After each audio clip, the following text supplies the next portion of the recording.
Hello, fine sir. Sir? We're on a rescue mission. We are going to rescue something. Yeah. That's not good for it. Before your bass fishing boat turns into a fish. Yeah, and freezes in. Apparently the batteries did not maintain the bilge pump. And I don't know if she's gonna float. We're gonna go find out. You get my good side? It's the side, sir. What happened? You put a brand new bilge pump in. It's good for 3 months. It doesn't bilge anymore. I'd like to tell you this was the first time that I've been used as a counterweight. It's not. He thought he was gonna come here for a nice little boat ride. I did not think I was coming to a boat ride. That was not how it was advertised.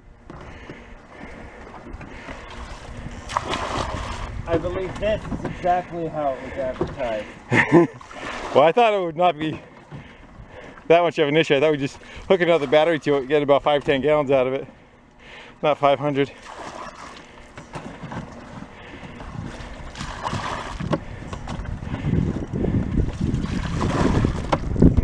The problem was that back left there's a hole in the back of the boat where the cables go through. That was underwater, so we had to go get the boat to lean like this. Now we're above it. Now the boat's kind of floating, but that just let water right in. Plug the bilge pump in. It's like, so you could pee better than what the amount of water it's taken out. So that's why it's sunk. I had 3 batteries hooked to it for maintaining. We got some heavy rainstorm came through. It's about 2 or 3 inches of rain, and this is the result. Oh well. Well, it's been about 15 minutes. The bilge pump all of a sudden is starting to, as we watch, do better and better. I have no idea why that is doing that. I felt around it. I didn't feel any debris around it, clogging it. And we're getting there. It's looking pretty good.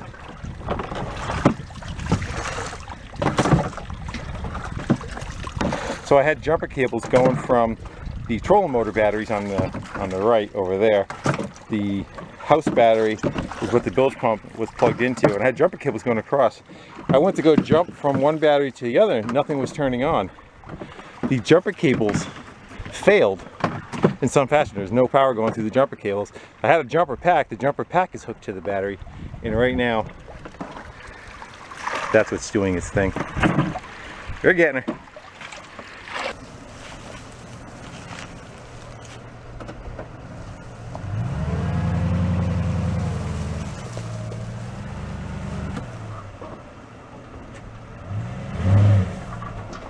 You got lots of room, sir. Plenty. Shoot a hit. I want to hit on the other side. It's already dented.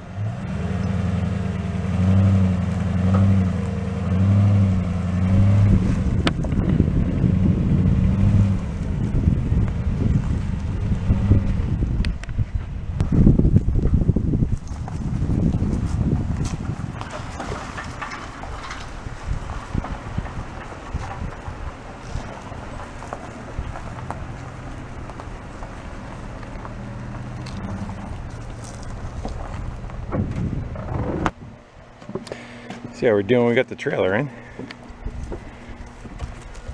It's actually looking pretty good. We're down to the well. I'm gonna let that run a little bit more, and I think we're gonna go try putting that battery in that location. And I doubt it, but we'll try starting the motor. If not, we'll just row it over to the boat ramp.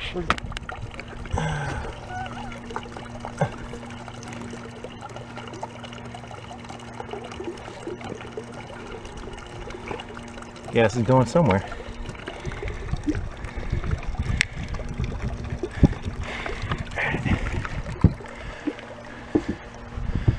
Our mission is to see if that jumper pack will have enough. First crank. Yeah, right. For some reason, I get the feeling. Push to choke. Doesn't even catch. It'll be fine. Hello.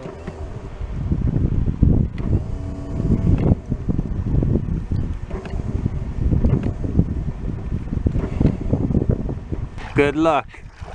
Like a regular Robinson Crusoe. At least you got a comfy seat. Yeah. And the boat's low to the water, which is nice too. Nice. Runs good.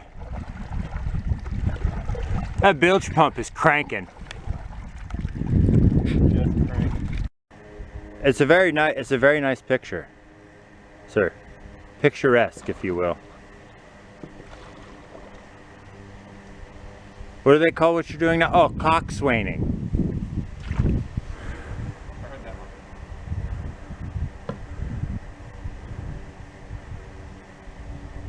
Looking back and playing well. I think you're doing just fine. I think we're gonna be wrapped. Wrapped, I tell you.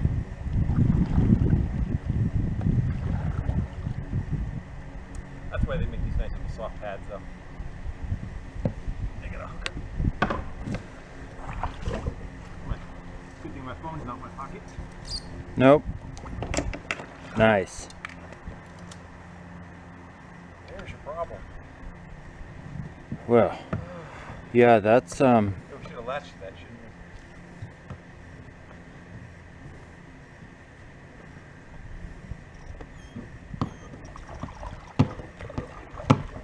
If you would, can you back the truck up?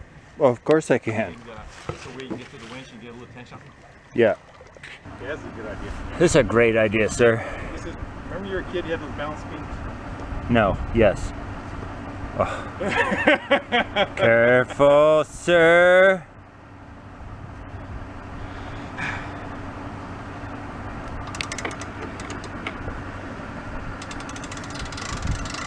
You better go on straight, so I got it said. That's the way you're going home. There it is, the motor's tilted to one direction.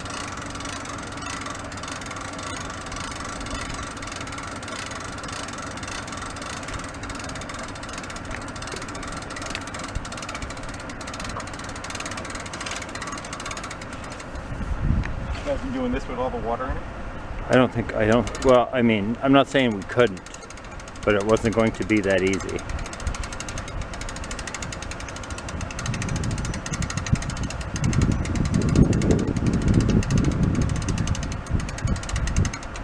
So, what if I go in, it'll float maybe a little more level? Give her a shot, sir. Or we'll sink the truck. Yeah. Whatever.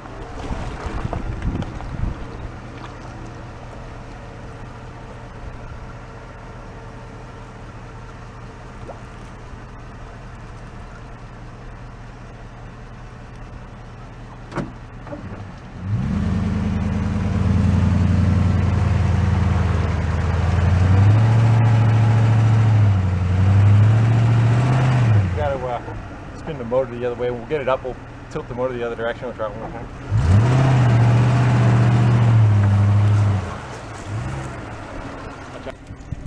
Release the Kraken. Or the Schmiel. Oh yeah. Look at the good stuff. A mouse is gonna come out of there. Come here. Poop it out. I don't know why it's so heavy. Seem to settle fine, sir.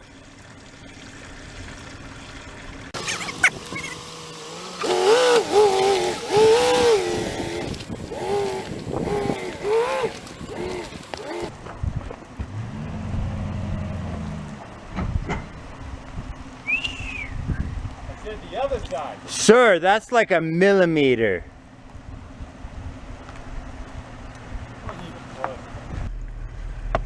Sir, are you aware that you're not fully in or out of the vehicle? Look in the mirror, see how the boat is. I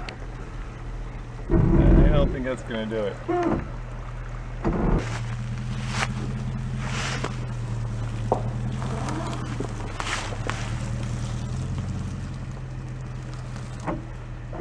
Good to go, sir. Like I already said, good to go. Nice of the beaver to maintain a little dam to keep this side of it dry. So the other side doesn't have a beaver dam, same depth. So the water was that high. But he's been maintaining pretty good. That's water's up about a foot, foot and a half. It's a little swampy area. And again, the heavy rain came through, did all that. We're almost out.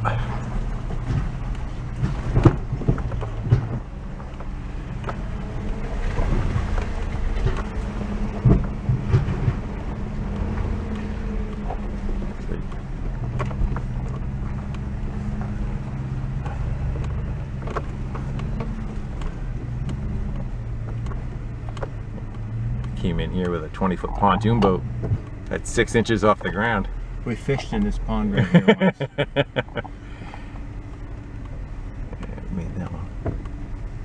You know it's deep if the boat floats itself back off the trailer going across. It's gonna.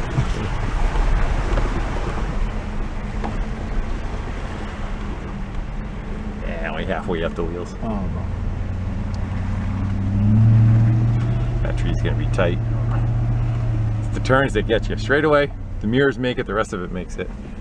It's those sharp turns where the boat takes a different path than what you take. You got a favorite on one side. Oh, you got her.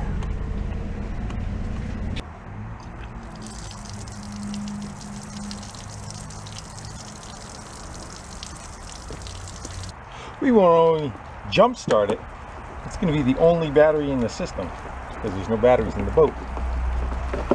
I think we just need these 2 leads. Should be the ones. All right. Let's give her a crank, see what she does.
Let it run out of gas.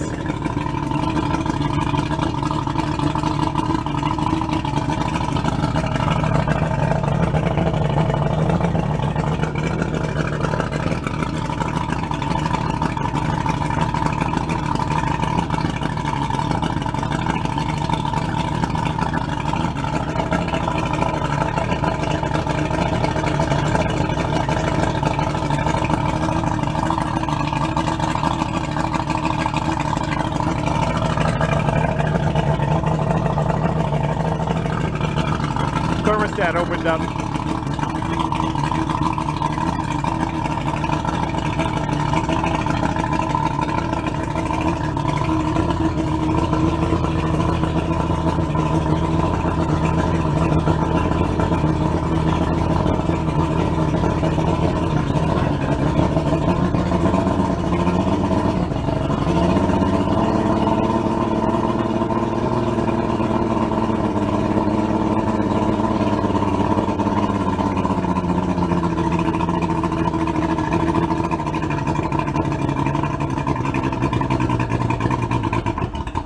And she's out of gas. Make sure just so the carbs are empty, you don't sit with fuel in the float balls over the course of the winter. Normally I would fog it. Fogging is an oil that you shoot in through the intake and kind of oils the cylinders, but this boat's going to go inside the garage and get put away for the winter in heated garage. I don't suspect it's going to be much of an issue. Up sesame.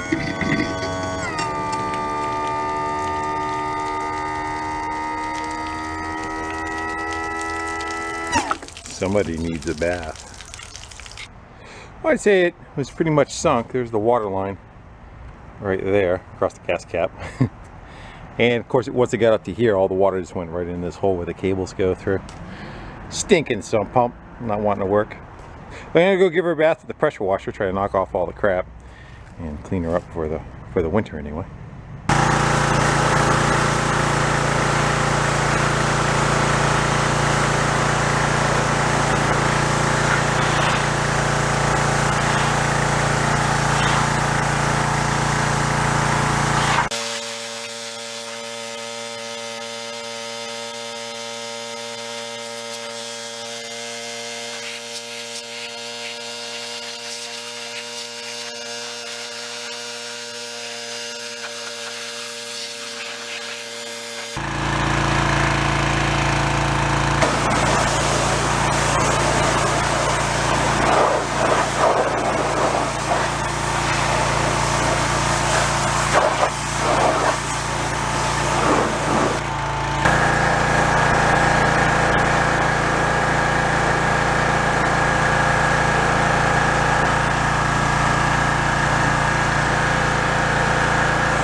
Well, I don't think we heard it much. It got everything wet on the inside, but unfortunately it's a boat, and I think the boat components are kind of meant to take a little bit of water. A little bit of water. Not exactly underwater, but the engine didn't go under. You know, it just got the outdrive, all the parts that soak in the water and get wet. The power head, which is where you see the engine cover up top, none of that was under. But it was all the way up to right here, you know. I was gone for 3 weeks, and right before I left, I hooked up 3 batteries to the bilge pump, and I think the bilge pump either got contaminated or failed or whatever it was. I haven't looked into that yet, and caused our issues. And even when I went to go jump it with the battery, it was not doing very much, and as it kind of worked a little bit, it seemed like it started to pick up a little bit of speed. Brian and I got her bailed out and got the water line above where the water was going in, which was where the cabling goes. So it was up around here somewhere, and once you got up to there, all the water just ran in this hole and flooded the boat out. So at that point, it was done. I had it as close to shore as I can get it. So the boat, when I left, it was actually tied up where the front of the boat was touching the ground. But when it rained real heavy, the pond height came up, which kind of screwed me too. I figured if, worst case, it would still be sitting on the ground and would have some water on it. I did not expect it to be underwater. Oh well, live and learn, right? So it's gonna get tucked away out back and be warm for the winter time. And next spring we'll deal with whatever we need to deal with, trying to come up with a better situation to have it at the pond. The problem is there's no power out there, so it's not like I could hook a battery tender up to it. I could probably do a solar panel, but even with that, I don't know if it'll keep up with a bilge pump having to go pump the batteries down. I had 3 batteries hooked to it too, and they all went dead. So maybe also might be an option is they have those cradles. You put the boat on a cradle, and then you take the cradle and you crank it upward, gets the boat out of the water when you're not using it. So maybe you can go find one of those and set one of those up over there. And that would have to be like a hand crank one, I guess. We out of focus. I think we're okay. All right, guys, with that, I think we're gonna go sign off. I think this video is a little different from the norm that I do, but it's just stuff I have to get knocked out before winter comes. So I figure I'd turn the camera on and we'll have a little fun rescuing my mistake that I did. All right, guys, till the next one, I'll see you then. Later.